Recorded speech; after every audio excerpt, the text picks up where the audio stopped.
This is such a storied company, more than 120 years old, founded by Thomas Edison. I think a lot of people kind of sat up and said, wow, you may have known that this day was coming, but it still it gives you a pause to kind of look back and see what happened to this company. What did you think of what happened? I know it is, you depending on how you count the original Edison incandescent candle company, it's could be back to 143 years or so. But yeah, this was certainly in the cards. That song that I'm sure Joe's still listening to, Neil Sedaka's "Breaking Up Is Hard to Do," of 1962, big hit. It shouldn't be this hard to do to break this company up. It made no sense. It's from the history of a past era of these highly diversified conglomerates, which never made sense. They were in a strategic pileup of businesses that didn't have a core to each other. When Edison was running the place, of course, and it lasted into the 1970s.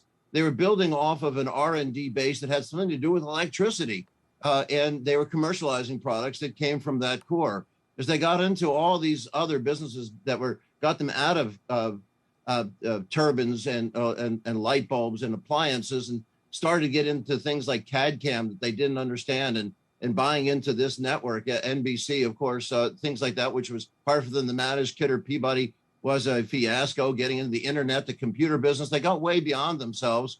This breakup into the three pieces, Becky, makes enormous sense. It's the best thing Culp has done. He had some controversy this spring because his pay package is so large, but this has certainly sent the stock upwards.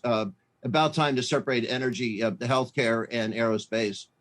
Jeff, that's kind of a broad look at conglomerates, the idea that none of them will ever work. What about the idea of capital allocation? Does that always go wrong? Well, yeah, and I think something which Culp, Mr. Culp pointed out yesterday on your air with Jim Cramer and David Faber, and was pointing out that they can now allocate the capital more effectively. That the trouble with these highly diversified businesses, ITT and the thinking of some of the others that Allied Signal, Gulf and Western, there are these crazy strategic pileups where they didn't understand the efficiency of external markets. The idea was, we're going to diversify our shareholders' portfolio. The shareholders can buy separately into these businesses and diversify themselves as they see fit.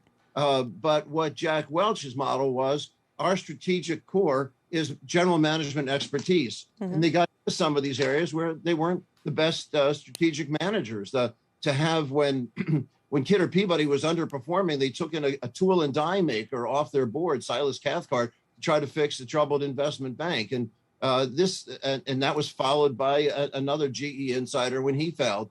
That they needed to have people who have the management expertise, the labor markets, and financial markets for Tyco's Dennis Kozlowski was who was the Jack Welch wannabe, was making these same mistakes, getting into the baby diaper business and underground cable and ADP alarm systems. And these were strategic pileups that created sort of a strategic smokescreen. Investors couldn't figure out what was going on, and a really bad allocation. I think part of it, Jeff, is probably the idea that you buy low and sell high with some of these. You can take good businesses, but if you're paying an incorrect price for them or getting an incorrect price when you sell them, that's not a great deal either.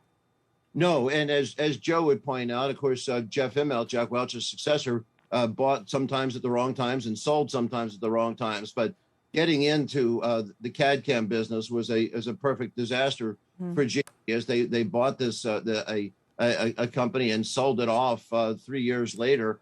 To computer vision and to prime computer and things that were spinning around in circles that they weren't doing anything except diverting management time and attention. It was a very good idea to split them up. And Greg Hayes at United Technologies and now Raytheon Technologies realized this as they spun out Otis Elevator, where Judy Marks doing a fantastic job as a free independent company, an enormous company all on its own, carrier HVAC business off on its own. And he could focus on aerospace with the Raytheon UTC merger with Pratt & Whitney and things that makes so much more sense. But at one point, even Raytheon itself was a book publisher. They had DC Heath and Lexington Books. These things made no sense. Why are these heavy industry companies getting into books and baby diapers? They had no expertise in these spaces. And Culp is right to pare this back, and the stock was smart to take this jump. Yeah.